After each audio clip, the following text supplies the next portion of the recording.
Have you ever drank in a toilet, Pavel? Well, what? Or is that too personal a question? No, but I'm curious to hear what you're gonna say next. Well, on Wellington Street. So if you come up Waterloo Bridge and you head straight into Covent Garden. Hello, Hazel. Thanks so much for joining us. How are you doing today?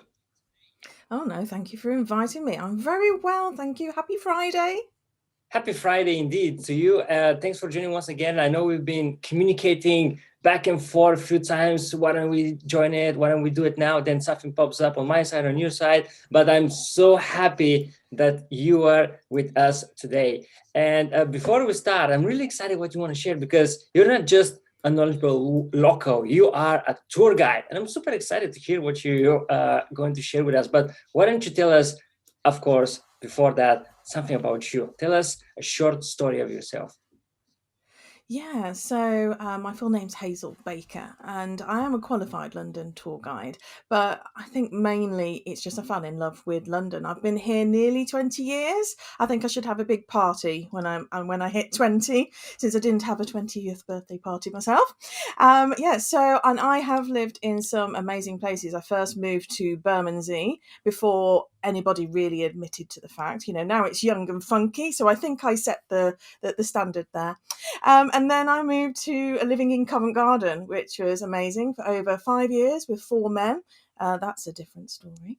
And then moved to Kensington and then up to West Hampstead. So I have pretty much done southeast, central, west, and northwest. I have yet to conquer East London, but yeah, I do tours around where I live and also where I've had some fantastic contracting jobs. Because of course, that's when you get to know the area more than anything else. When you get to feel the beat of a place, you're not just visiting for a day.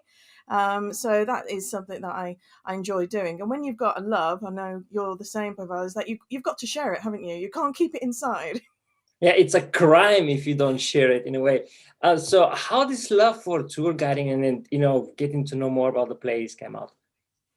Yeah, so I'm trained as a digital marketer, so I do a lot of contracting work for charities and governments, local and central. But it's just there's still a little piece that's missing. I was going on all these tours thinking I could do a better job than that.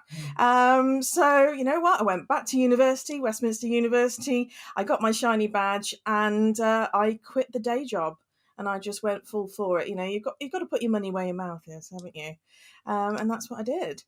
So yeah, it was. I think it was more of I thought, I'll get the badge, and then I'll just in 20 years when I retire, I can then be a tour guide, and I can say, well, still Hazel's been a qualified tour guide for 20 years, because that would have been actually accurate. But that's not been the case. I got the bug, and that was it. I haven't been able to let it go. Wow, wow, wow, wow. Well, I consider myself as somebody who knows about London, more than the average person for sure. But, lifetime with so many ages, people, cultures coming, leaving something behind them. There's always, always, always something new to explore. So I'm really interested to hear what you have to share with us. We're going to be starting with Covent Garden. Is that true? Yes, I think so, because hopefully, if anybody has been to London, then they've been to Covent Garden. And it's such a wonderful, vibrant place. And you can eat yourself round the world, really, round Covent Garden. There's so many different places. And it's also constantly changing as well, especially the streets around it. We're not just talking about the piazza, it's the vibe of the area itself. And of course, it's very historic as well. So you are following in the footsteps of some really big names in London history. Yeah, indeed. So, as you said, is the plaza. Many people just go there, take a picture, stroll around the market, sit down, enjoy the street performances, and most likely that's it. Yep. That's it. But how about we learn something more about the Covent Garden? Can you start, slapping us with curiosities from the area?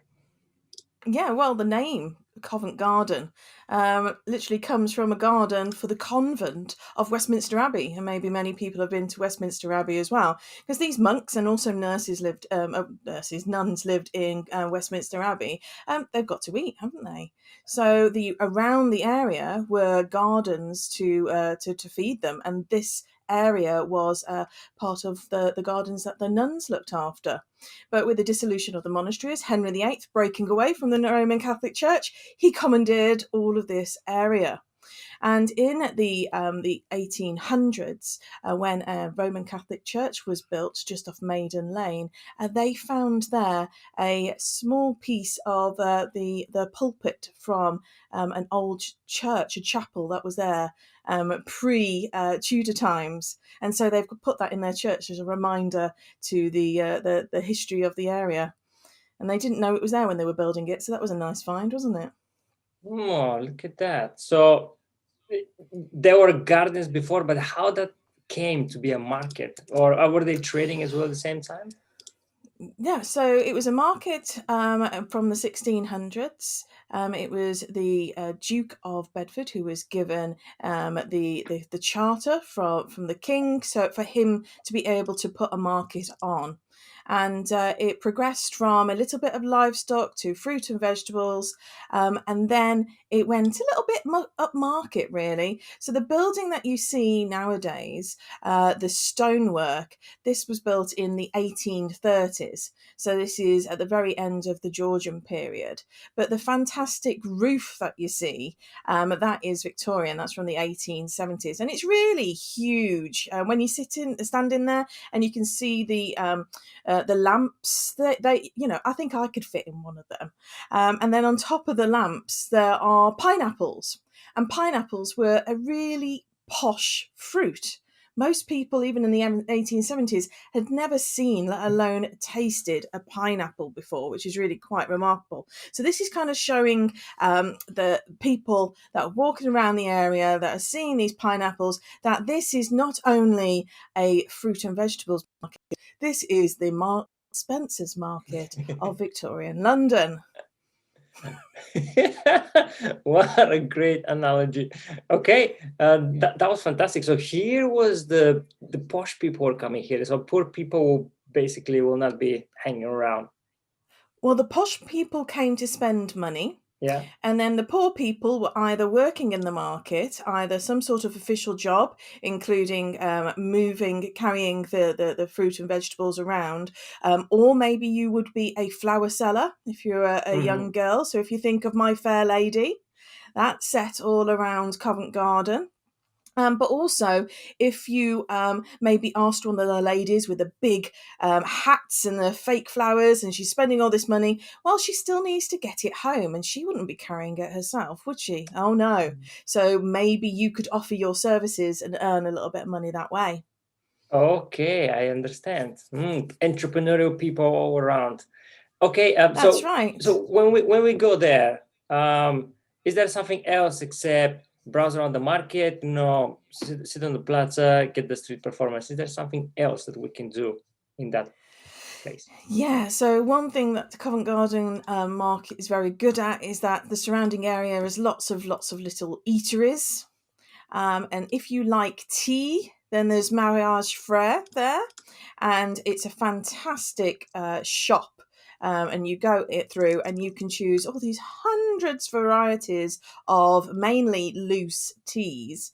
And that's really quite an exciting, they stand there with the tea and with a fan, and you get wafted the smell of all these wonderfully exotic teas. So there you go, how fantastic inside. And that's the shop area. But you can also go upstairs, which is where you get the fantastic view downstairs. And that's where they have their cafe stroke restaurant. And they do very simple things like a sandwich, but it literally will be the nicest sandwich you have ever tasted, because it's all tea blended. So if you're having some sort of pork, then it'll be tea infused. What? Even like a tea mayonnaise in there. And you're like, yeah, I know. And how do you even make tea mayonnaise?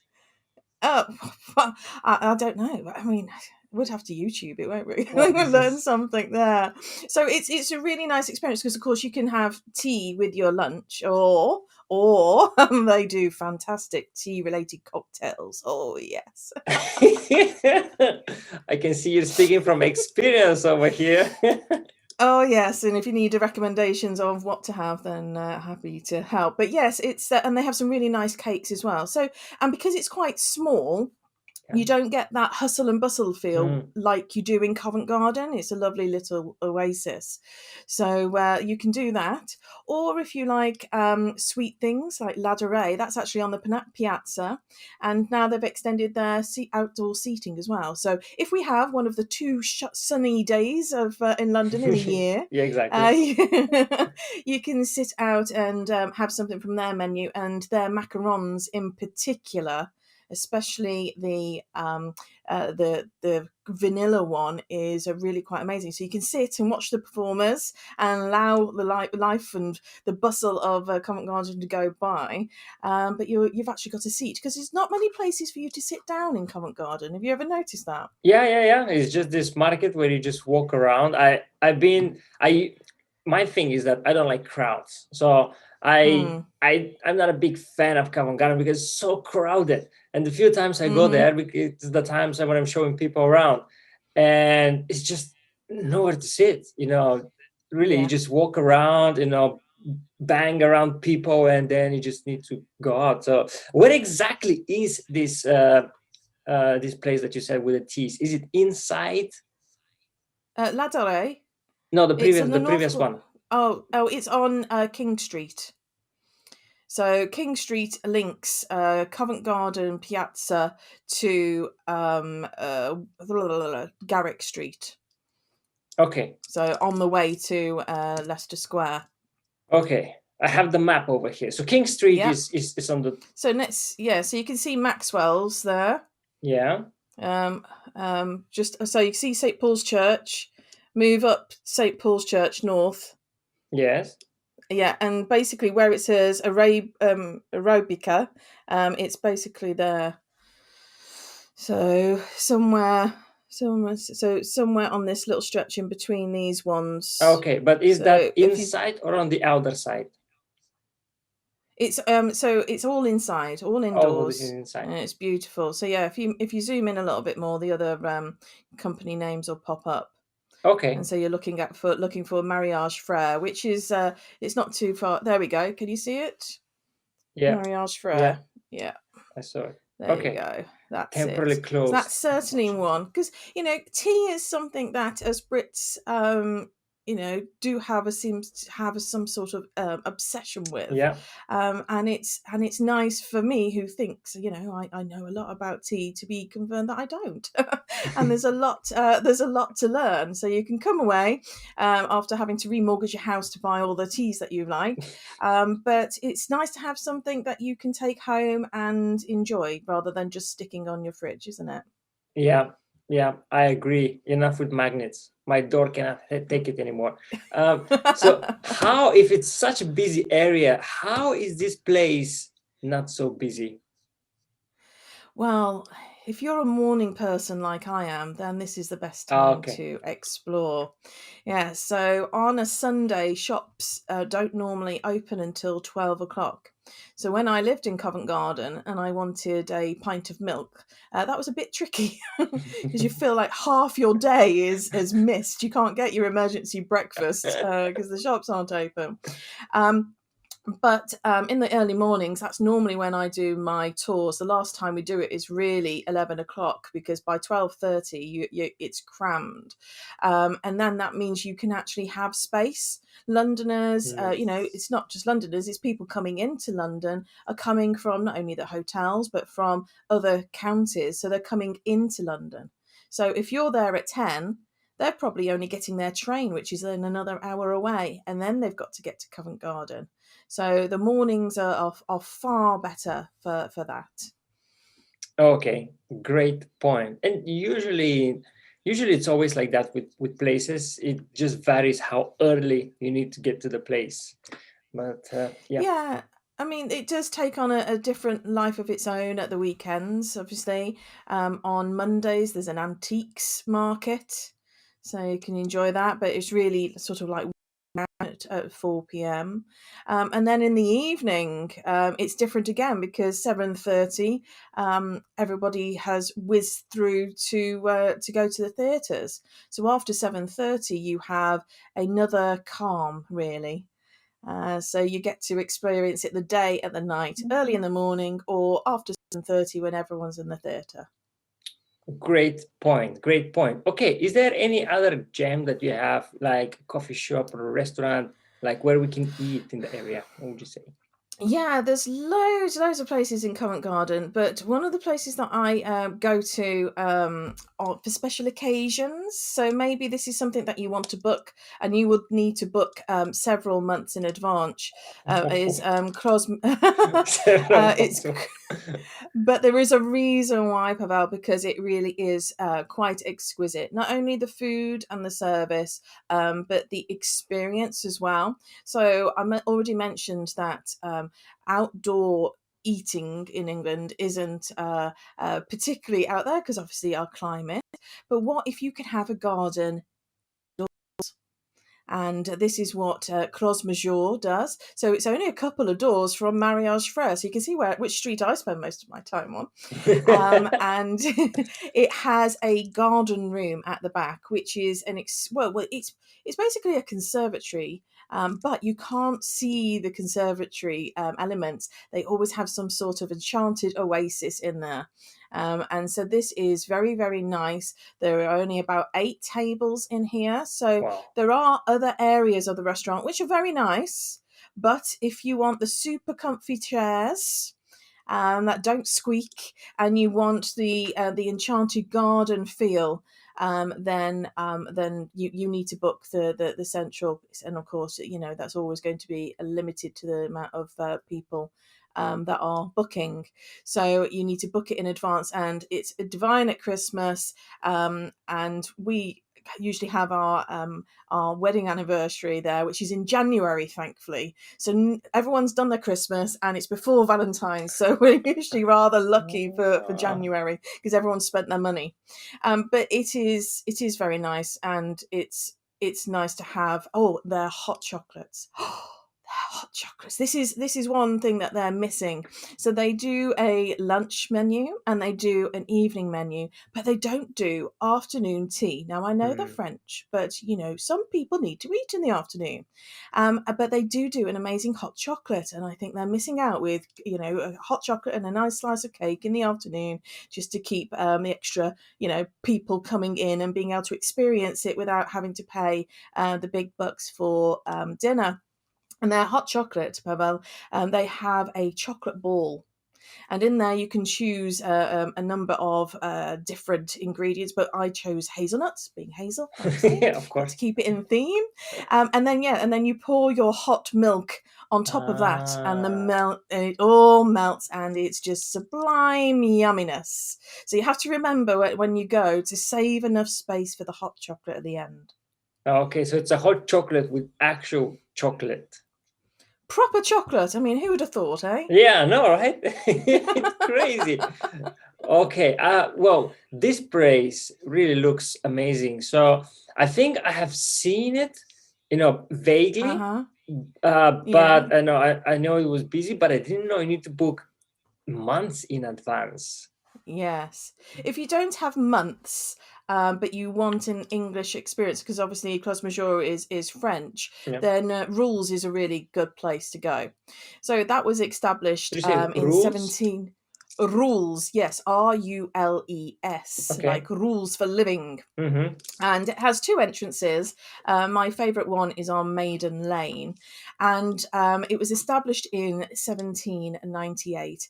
And they claim it's the oldest restaurant in London. But of course, you have to take these things with a pinch of salt. We had places to eat, which was taverns. This was a dedicated restaurant. So, but as you can see, how lovely it is. They have a doorman with a nice hat, and also they're friendly to tour guides, which is always nice. It's not always the case, but they also used it in filming a number of films and TV series, including Downton Abbey. Okay. So it's one that people have probably seen, just hadn't realised that Rules was the venue. And then upstairs, there's still more dining. And if you like game, this is really where to go. That's where Charles Dickens had his favourite table upstairs on the first floor, so he could peer through the window and look at everybody on Maiden Lane, and I assume judge them. Okay, well that is really, that's all in the area, right? Yes, so it's on Maiden Lane, and you can do walk-ins if you're lucky, particularly for lunch in the week.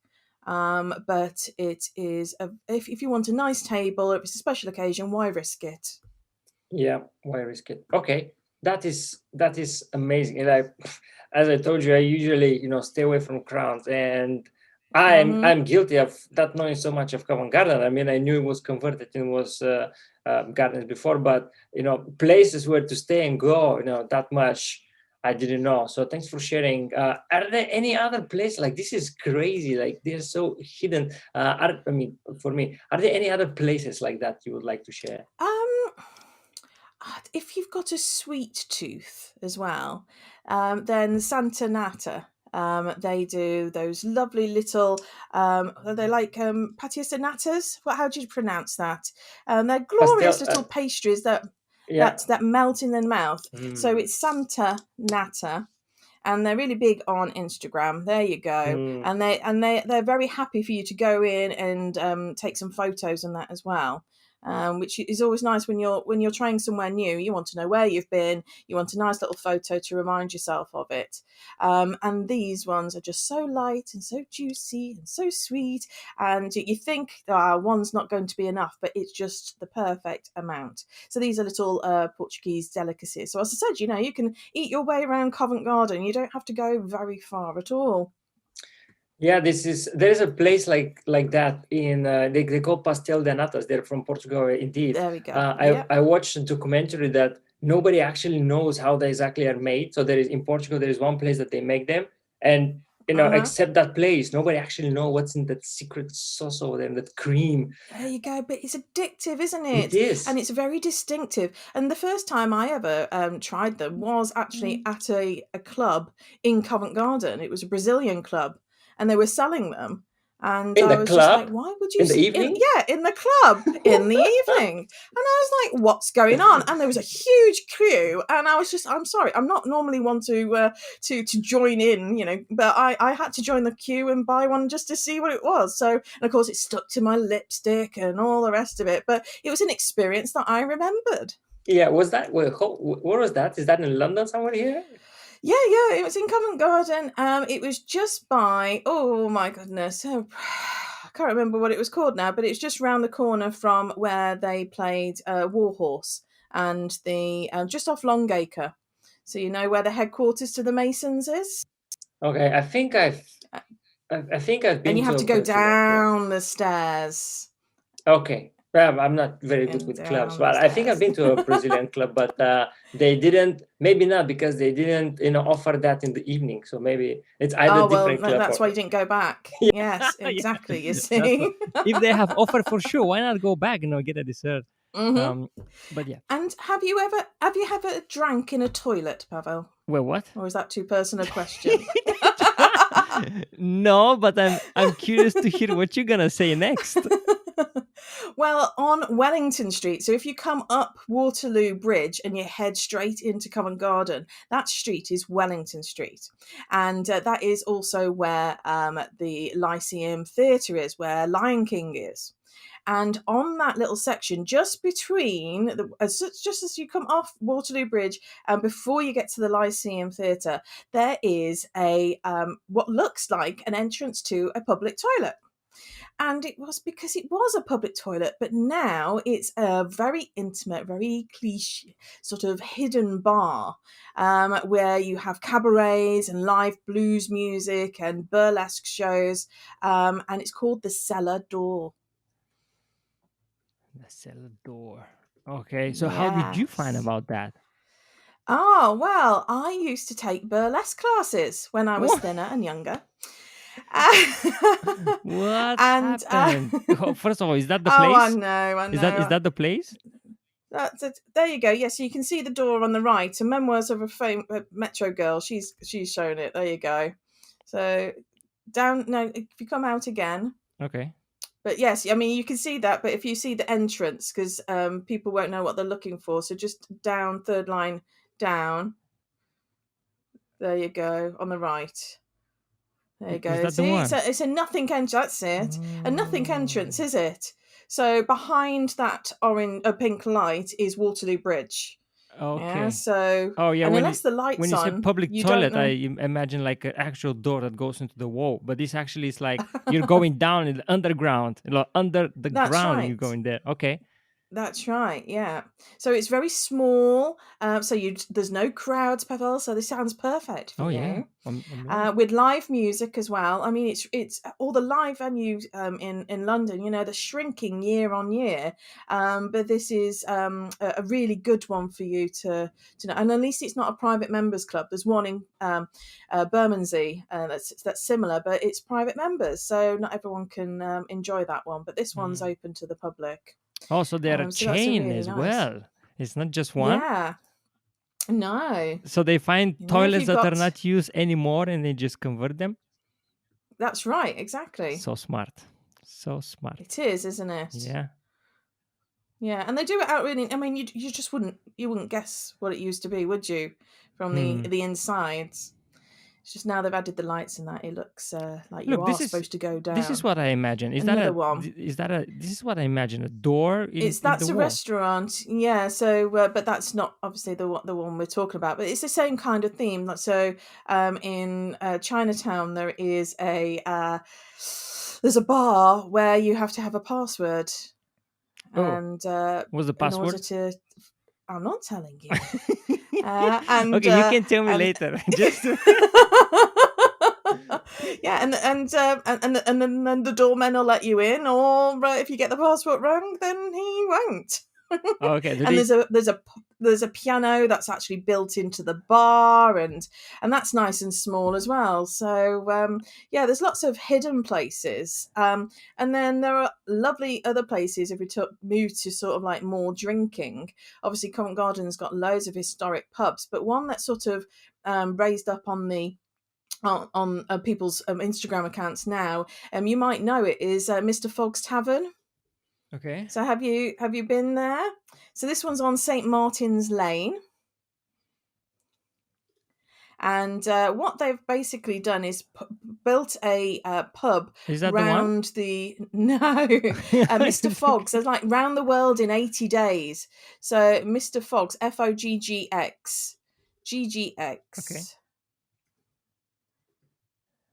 No, XS, sorry, that's me. But yes, so all of these are coming up now. Look how beautiful this is. So this is a Victorian pub, which they have then added the theme. So they're trying to flog their gin, because obviously we're going through a bit of a renaissance at the moment. If you suffer from dust allergies, I advise not going in with the amount of stuff that you have in here that's just collecting dust. It's not dusty, it's just if you're more sensitive, then it's just something to bear in mind.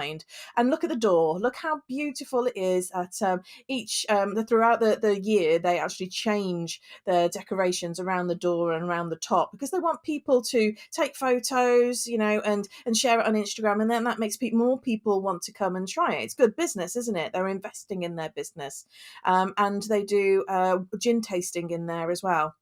So it looks great when it's empty, but I've never seen it empty like that. But that's another one, and they've opened a few now in London.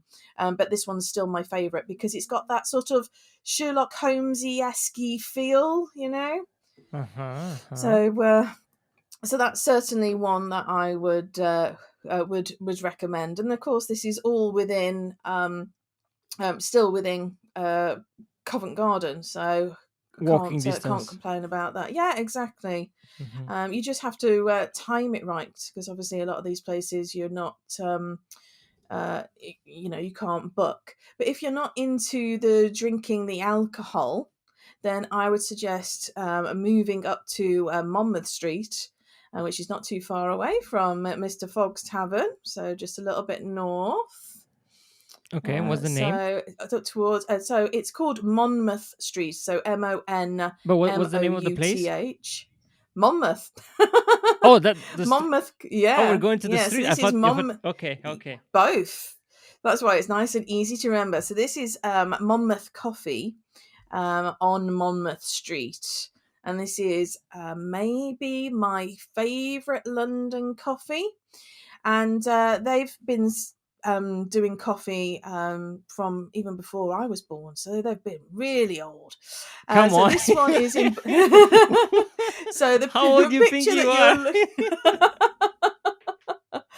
are? so the picture you can see, that one's in Borough Market, but they do have a few. But Monmouth on Monmouth Street kind of feels a little bit more special, and of Okay. course it's smaller, and you don't have the crowd. You have to kind of know that it's there, and they really focus on good quality coffee that's sort of like old-fashionedy. It's kind of musty. It's and it's very easily drinkable. So of course you buy a coffee, you love it so much, and then you buy a bag of the beans to take home. But not too far from Monmouth Coffee on Monmouth Street, you have Hotel Chocolat Restaurant. This isn't a shop. This is where you can have. So if you ever saw the film Chocolat, and they're eating all that delicious dinner with the chocolate sauces and everything on it, and you're like, how, where? Well, this is where. Is that the There one? you go. That's it. So of course they focus on like chocolate ice creams, but they also have a fantastic restaurant in there. And as you can see, Robot 175, that is their restaurant in Borough Market as well. So you can try in different places. Okay. Something I want to ask you, because when we were talking before that, you said that one of the places is claiming to be the oldest restaurant in London. Rules. You hear that a lot from places like, we're the oldest restaurant, we're the oldest pub. But yes. many places are claiming that. So I'm just curious, as a qualified guide, what is your opinion? Which is the oldest pub or restaurant, anything in that kind? Yeah, so that's a really good question. I've come to trust my gut and not trust the pub signs that you see. Okay. So, for example, there's the Anchor Pub on the South Bank. You might know it. And that's used in Mission Impossible film for the last scenes. And it's a lovely pub, but it says it was established in like 1688. And you're like, well, look at the bricks for a Okay. start. We know that. Here we go. How lovely is that? Oh yeah, I know So, that one. yeah, you know that one? It's just on the river. Yeah. That's right. So there's a date where it says, I can't remember the date itself, and you're just like, that's so naughty, because the building that you can see with these bricks, they're not that old. It's just that a building was on that spot, which happened to be a pub, but it wasn't called the Anchor. So they've kind of extended the legacy. So that's like adding a skip full of salt, isn't it, to the title? So they're naughty. I mean, it's a nice pub, and it's nice and big, and there's a secret room in there that no one knows about. So that's where you'd find me if I'm in that area. So because I don't like crowds either. Is there a password for that room as well? No, it's just like one of those doors, if you ever do the crystal maze, and you're pushing doors to try and find which one opens, so yeah, so that's a good one. But this is a perfect example of a date on the sign that isn't actually false true. advertisement. So Yeah, so with the rules thing, it's because it's a restaurant, not a tavern, which is what most places would go and eat to, or a chop house. You might have heard, like Jane Austen, or indeed Scrooge for Dickens. He goes and eats his usual meal in his usual manner at the chop house, the local chop house, because people didn't have kitchens. But this time, Rules Restaurant is about going to specifically eat a meal without sharing tables and conversations with everybody else, which is what the Mm, old way of eating in a chop house was. So for them, I think that it's true. It's just what we consider a restaurant is very different from what a restaurant was when it was first established. that's true. Okay, so in your opinion, Rules is the oldest restaurant in London. You would agree with them? Yes, Yes. yes, I would. Okay. What about the pub? Do you know the oldest pub?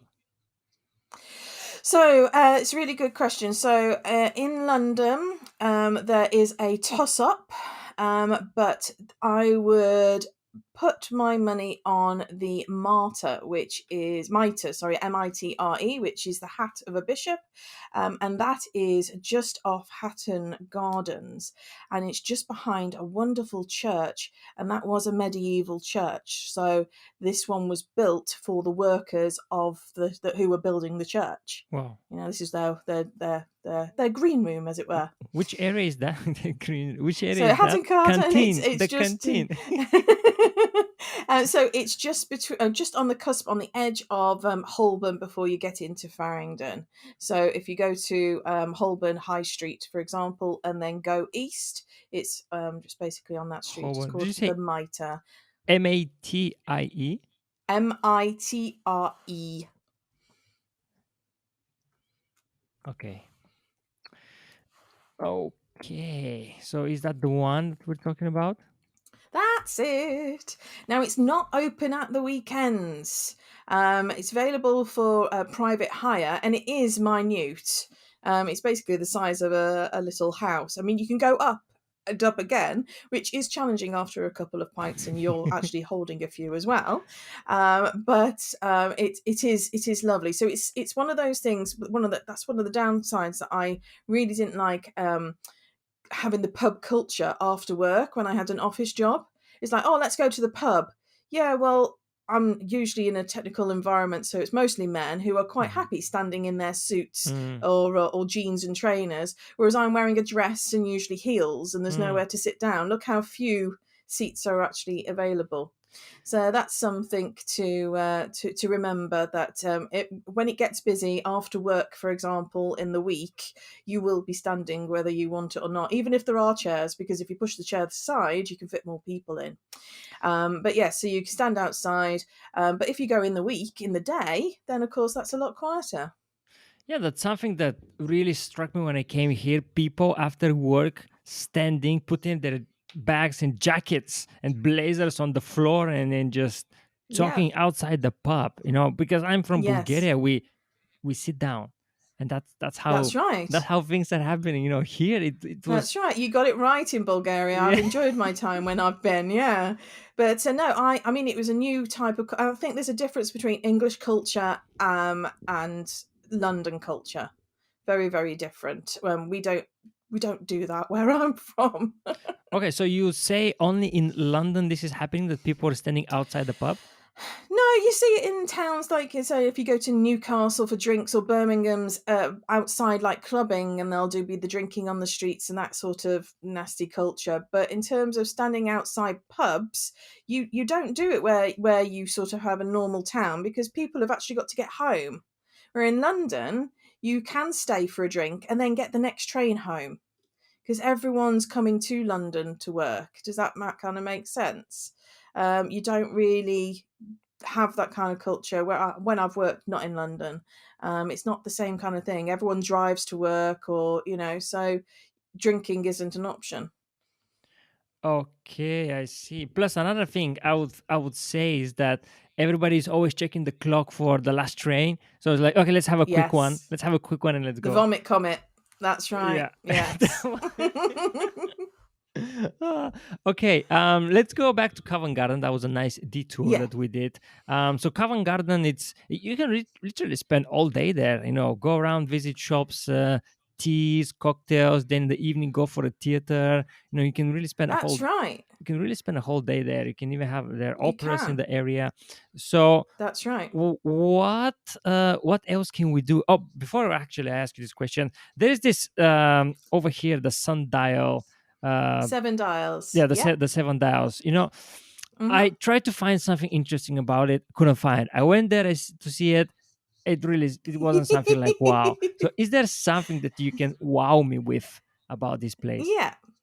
Yeah, of course. So in the centre, so if you would have seen it on Seven Dials, you would have seen that there's a column in the middle with blue dial faces, and that's where it comes from. But there are actually seven streets that are connecting this Yeah, mini roundabout.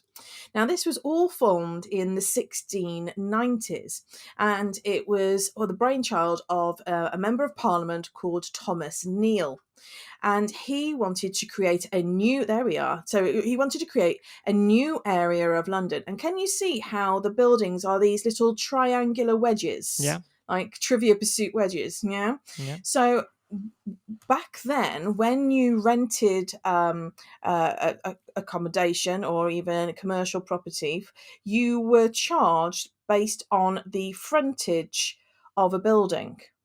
So if you were in a normal shop on a street, you just had the little window at the front. yeah.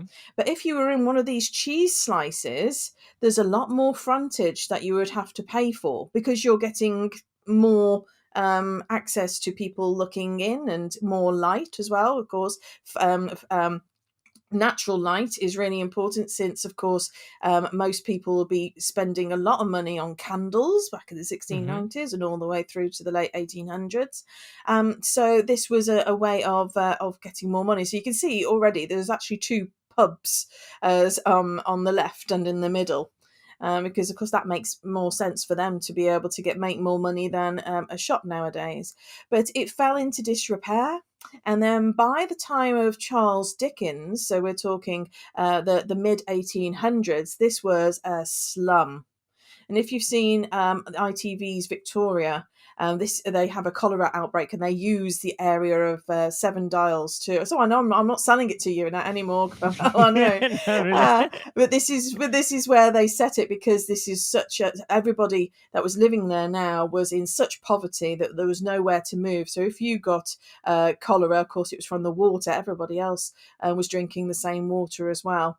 So it was a very, very poor area. And it's only recently, I mean, when I moved to Covent Garden about 18 years ago, um, it still wasn't, this area of Seven Dials still wasn't there. It hadn't made it.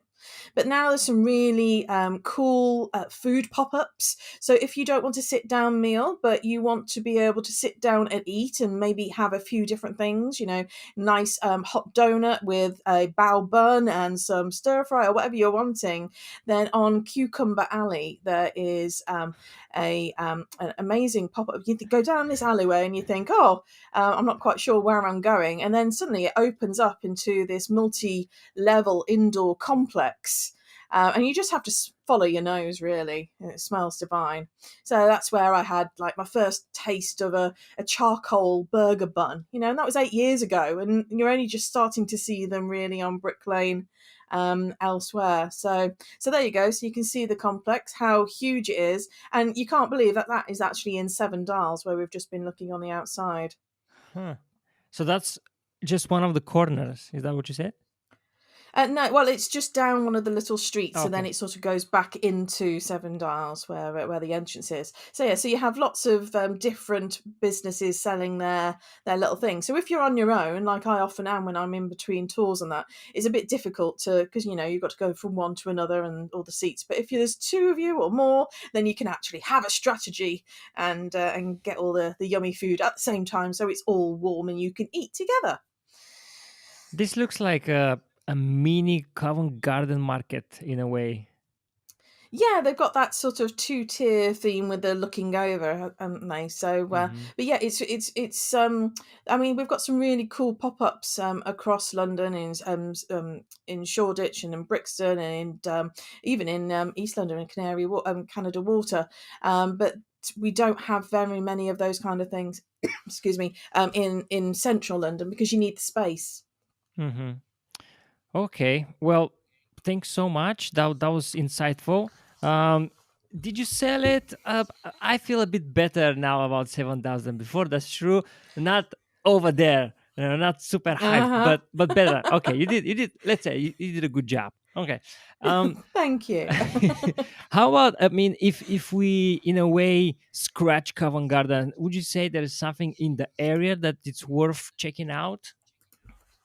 Yeah, so when I, on a Sunday in particular, when I had a desk job, as it were, I used to like going and exploring London. And of course, with living in Garden, I don't want to pay for a travel ticket.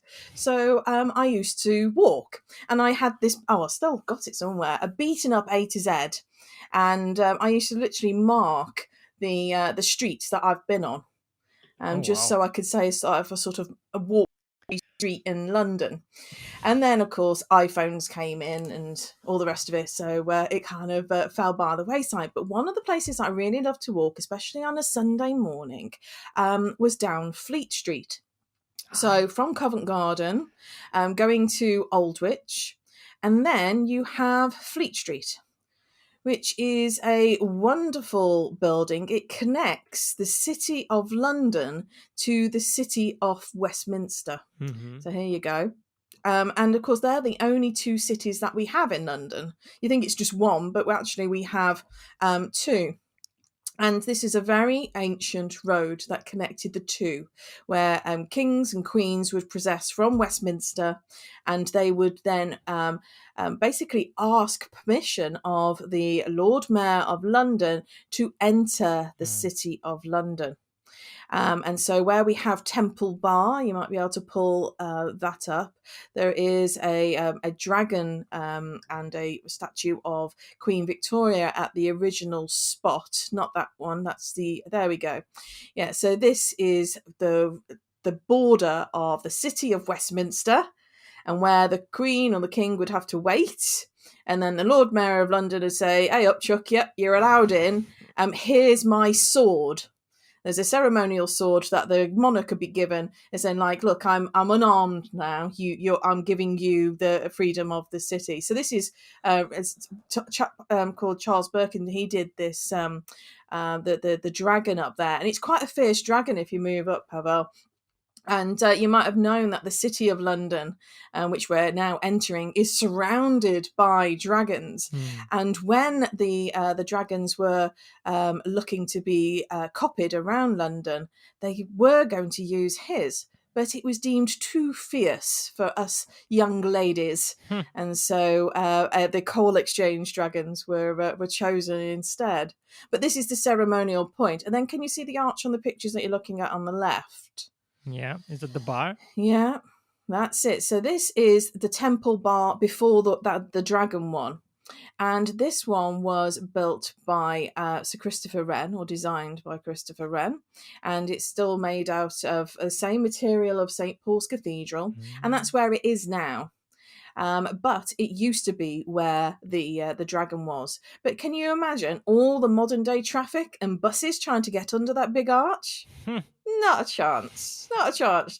And that was even having the problem in Victorian times because they were having omnibuses, double-decker buses, but not through motors. They were using horsepower. So it was on Fleet Street, and they needed to move it. But there's even a little room in there as well, which you can hire out now. For if you have cocktails and canapes for up to 24 people, then you can go in there. Oh, that reminds me of Marble Arch, where, uh, Yeah, it's got um, that same feeling, hasn't it? yeah, a bit. So, Wow. and when you walk down Fleet Street, you got these fantastic old buildings, which are, old banks, and some of them are still banks, some of them are private banks. And you have the old Bank of England, which is now a pub. Hmm. So that's a really nice building to, because then you get to see the internal architecture. You know, these banks were, if you think of the feeling that you got maybe as a child if you watched Mary Poppins, I and haven't. you know Sorry. it's you never seem look, No. and it's all a little bit scary. It's all a little bit extra posh. You know, you don't feel like you belong. Oh, okay. But if you're going, yeah, but if you're going in here with money, you want to you want to feel that your money is being looked after by people who know that they can spend their own money. So if they can spend their own money because they've got enough of it, that your money will be safe.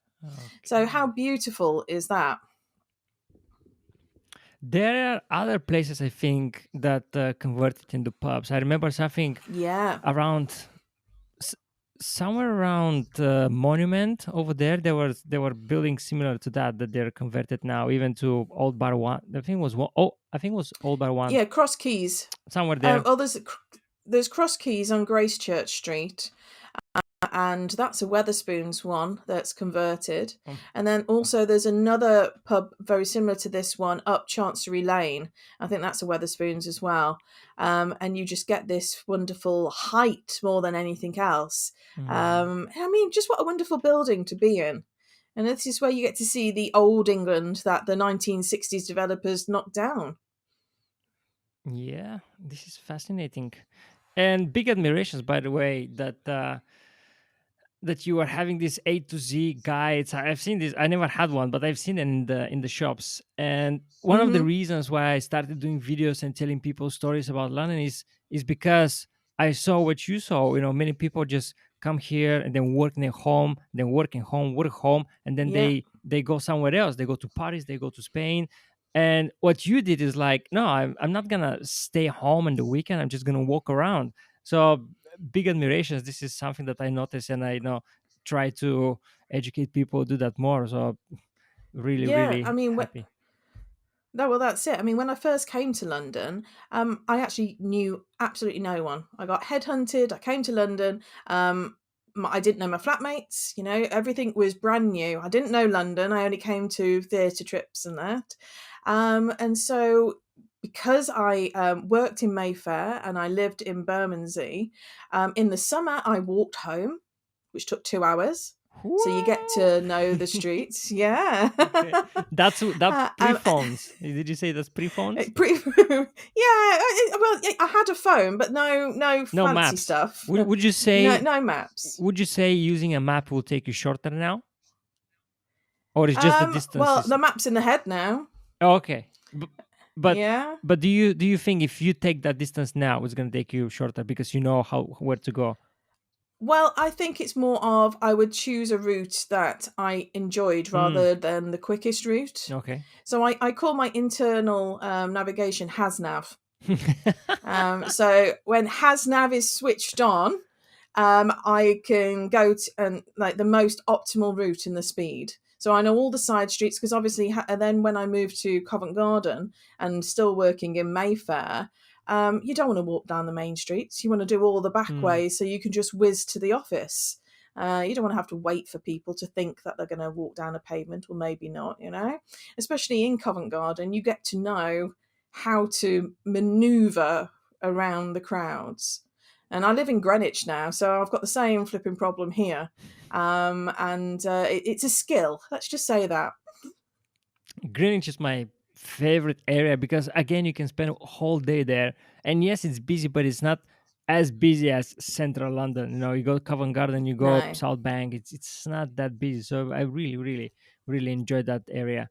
Yeah, Okay. I think it's the wide open spaces, isn't it? Could be, yes, could be that. But there's also so many things to do there. I mean, if you like museums, you go Yes. museums. You can go with the boat. I Oh, mean, goodness. so many. Yeah. Oh, enough talking about Greenwich. People know me. That's People, another one. yeah, that's another one. That's another one. Okay. Is there anything else you would like to share about Covent Garden or the surrounding area? Well, we could do a little bit of Temple, if you wanted. So we're Yeah. going down Fleet Street because we've got a lovely old pubs. So as before we get to the Dragon, we go past a pub, a black and white building. It's mock Tudor called the George Pub on Fleet Street. And it's beautiful mock. And I say mock Tudor because it's not from the 14 or the 1500s, but it is from 1723. So I think it's old enough. Don't you agree? Yeah, I agree. And It it was fits. and it was formed in 1723 as a coffee house, and this is something that people really haven't made the connection. And one of the things that we do very well in London, particularly the City of London, is financial services. Yeah. We're world leaders. But when you think about stocks and bonds and shares and all of that kind of stuff, it's got to have started from somewhere. Mm-hmm. And it didn't come from the government. It came from businessmen and entrepreneurs connecting together in coffee houses. And this is one of those coffee houses. So and there were lots of coffee houses around the City of London, and each of them had sort of like a bit different theme. So if you think of like Facebook groups, and there's different groups have got themes that you might be interested in, YouTube videos or podcasts, or maybe you're into AI. You don't want to go into a group, Facebook group that you're not interested in. And it's the same with the coffee houses. They each had their own theme. So if you were interested in trade from Jamaica or from India, then you went to different coffee houses. And this is where all the news, because of course we didn't have BBC News or live Twitter feeds, you would have boys bringing messages, the latest news, on a piece of paper, and that would get read out in the coffee house, the latest piece of news. So, and all the trading. So if you wanted to buy, if there was a ship that had come in and they were selling their sugar, for example, Mm-hmm. the trading would happen in these coffee houses. Oh, so they will trade in the coffee houses before the ship arrives, and then when the ship arrives, then everything is already. No, so when the ships arrived and they say, right, we've got 60 packs of sugar, who wants to place a bid? What they'd do is they'd light a candle, they'd put a pin in the wick of that candle, and if no one bidded, then the candle at a certain time got down to the wick, it would melt and the pin would drop to the floor, and that's where we get the term "you can hear a pin drop." So you can imagine it. You've got all of these chrysanthemums, for example, and we don't really do chrysanthemum juice over here. So no one wants to bid, and everyone's just sitting in the room going, dum, dum, dum, dum, waiting for this candle to go down until the pin drops, and you're like, okay, no sale, let's do the next one. So this is like an 18th century eBay, I suppose. Wow. I didn't know that. That is so interesting. So that will be happening in the coffee houses or the pubs or Yeah. both? Well, coffee houses, because if you were in a pub, you were drinking alcohol. And that's not very good for your judgment. For business. Whereas if you're in a coffee house, then the caffeine is actually used to, perk you up, keep you alert. And so they were the areas for business, coffee houses. Wow, here you go. What a curiosity. I love that. Okay. There you go, you see? That was fantastic. Yeah. Okay. If you have anything else to add on the subject? Yeah. Oh, well, why do I ask that? We can talk we can talk a long time. Well, if you get onto Street View, Pavel, where you are now, and on the other side of the George, I think a lot of people would recognise this building if you got it up. So Fleet Street is named after the River Fleet. But are you getting that picture up? Are you Hold on. trying to find it? Are you what I'm looking for? What I'm looking for? Can you go onto a Street View of the George? Oh yeah. On Fleet Street. Because then you can do a dramatic swivel round, okay. And maybe I can test you and see if you recognise it. But then, of course, you're getting to see the page anyway. So that's it. Lovely. So in you go. Okay, so hold on. It? I'm looking for the photos. So Street View. There we go. This is the building. And the lovely lamppost around here as well. Yeah, so swing to the left. Do you recognise this building, Pavel? Some So sort of. walk straight. Hold on, is that some sort of old church, wasn't it? Look, so if you turn right now, stop where you are. There we go. There we are. Yeah, I've Ah, passed so this one. I've passed this one, but I yeah.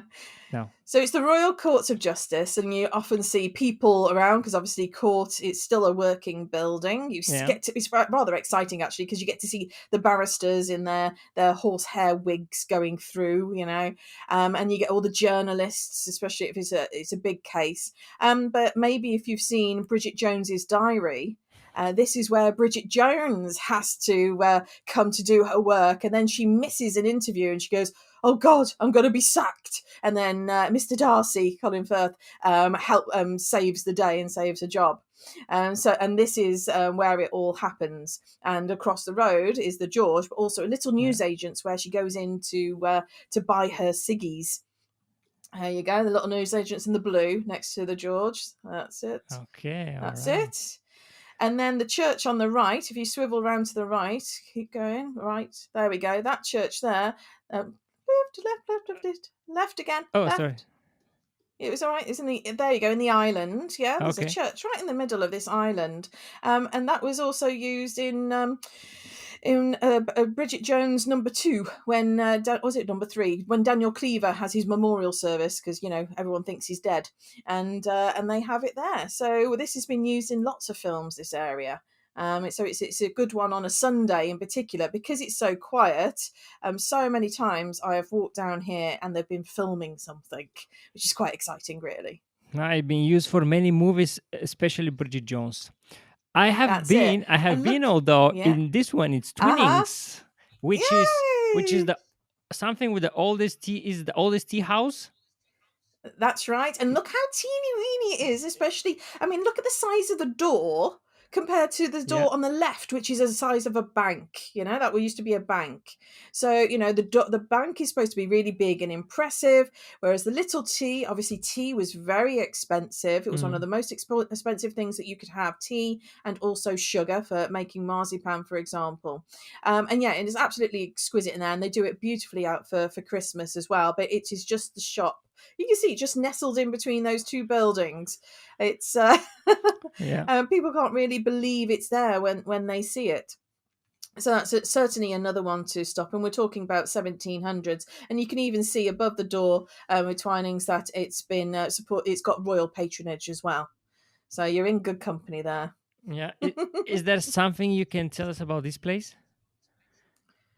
I know What, the there. Twinings? Yes, I know there are tea demonstrations happening over there. Yep, they do tea demonstrations there. It's quite a small space, so I get quite claustrophobic in there because people are umming and ahhing, whereas I like to go in and sort of get what I like and go out. Whereas Mariage Frere, you've got a bit of space and it's a lot quieter. People just never really recognise that it's there. But if you like, do you like your films, Pavel? We haven't talked about films before. Films like Yeah, films, movies. Yeah, I like, but not a fan of Yeah. Bridget Jones. Oh, I'm sorry. That's all right. That's all right. I'm sure What about people the Da that are Vinci listening. Code? What's that? What about the Da Vinci Code? The Da Vinci? Yeah, it's all right. The movies I enjoyed the most are the ones that are based on true stories. These are the ones I Okay, enjoyed the okay. most. So, for example, you Well, this mentioned is a you mentioned Colin Firth. Probably have seen King's Speech. That's one of the best movies I've yes. seen. And Yeah, he's yeah. acting so well. I think he got Oscar for that role. Yeah, he must have got a few lessons for that one, mustn't he? Yeah, so if you carry on down Fleet Street, you get to Temple Church. And this is one of the legal courts that we have where barristers have what they're called courts, but they're basically their offices. And in there we have Temple Church. And this is used a lot in filming. So not just so in the film church itself, they used it. There we go for the Da Vinci Code. When they get a clue wrong and they go here, isn't that gorgeous? So that's built on the plans of the Holy Sepulchre in Jerusalem.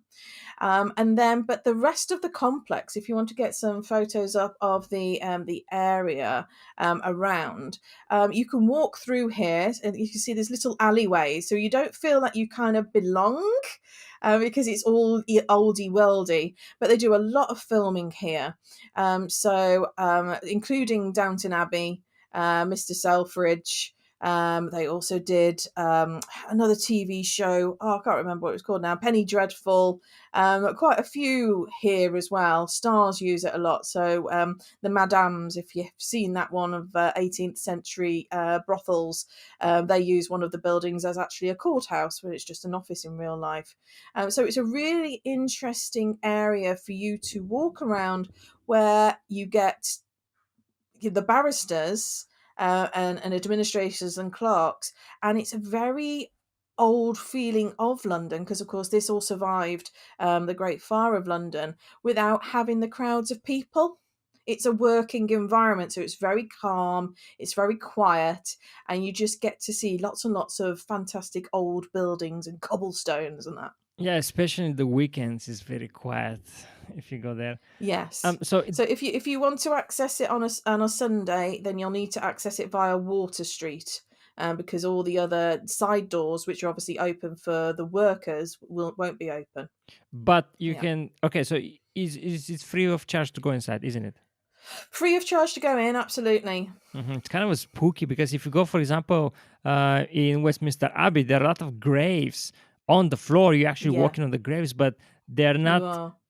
You see just names written. While here, you see just it's like people popping up. It's a bit of a Yeah, different. well, there's no one buried here, so you're fine. Oh, okay. So what is all these statues on the floor? The cadavers, they're just statues. It's not where the knights are buried.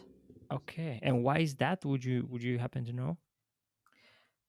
Well, if you watched not Angels and Demons, the Da Vinci Code, you'd find out. Okay, so you're sending me to watch the Da Vinci Code. I'll give you some homework. I see. But yeah, I mean, have a look at the pictures. There we are. So these are the cadavers, and it just tells you like the sort of different ages of the knights. You can tell by the way that they're dressed. This is their the last thing that they're going to be remembered for. It's setting it in stone, so they want a very specific image. So you will often see them obviously wearing their the Knights Templar uniform and their armor, but maybe have a dog at the end at the feet, because dog is loyalty. So you're loyal to the cause, you're loyal to the king, that kind of thing. But yes, I mean, it's a really special area. Lots of alleyways and arches, and it's very atmospheric in the church and in the area called Temple itself. Some really lovely old buildings. And you'll probably go, "Oh, this feels familiar." And you're like, "Yeah, you've probably seen a film or several films that they've actually used Temple in." Well, I definitely learned a lot about you. So you like films, you like to walk a lot, you like history. History that I already knew, but And I like food. you like food, you like pubs as well. Okay, I definitely learned a lot about you. that was a good hour. I just saw that we've been talking more than an hour. I don't know when time Wow. flight. Yeah. So maybe if you wanna say something final, and then we can close it for this episode with the idea that I would like to have you for another episode and talk about a different area. That would be fantastic. Yeah, it'll be my pleasure. Yeah, so I would say explore on foot, take your time, maybe get a little bit of a printout of a map rather than Google telling you where to go, or maybe City Mapper. Really useful app, don't get me wrong. But if you want to explore London, then you need to get off the beaten path. You want to go down the road that no one else is walking down. And that's where you get to see the hidden treasures. And there's so many lovely little plaques. And there is an app which you can get called londonremembers.com. And I give this my mom. She sits on the bus with the app, and as she goes past, there are little points on the map, and it'll tell her what that fountain was or that building with a plaque. So it's a really useful free app for you to just get a little taster of the history of London without having to fully invest in anything, time or money. Oh, I'm thinking I'm gonna get that app myself. To Yeah, to it's be very fair, good. when I travel, I really like. I told you that I don't like taking magnets. I don't want magnets. But what I take is paper maps. That's my souvenir in a way. I prefer to have it, Yeah, look like a tourist. Open up the map. yeah. Look that. I like the laminated ones, because you can feel that the corners have all been bent, and worn off over the years. And that's a good map. And the No, battery will never wear out, will it? no, no, no. But I take the map ones and then I just draw over them. I'm like, okay, Yeah, I go one day one, and then I just draw my path, and then I just keep yeah. it, and that's my souvenir. That's my souvenir. That's right. I like it. That's right. It's the best way to do it. I like it. Okay, fantastic. Well, Hazel, thanks so much for sharing all that information. Thanks so much for the existence of the sharing the existence of Haznat. Was it Haznat? No, Hasnav. Yeah. Haznat. That's so interesting. Haznat. Yeah, thanks so much for joining us, for sharing all this, and we're gonna leave all your information in the description. So if anybody's coming to London and want to learn more, then just contacts you. You're very welcome. Thank you. Thank you. Have a nice day.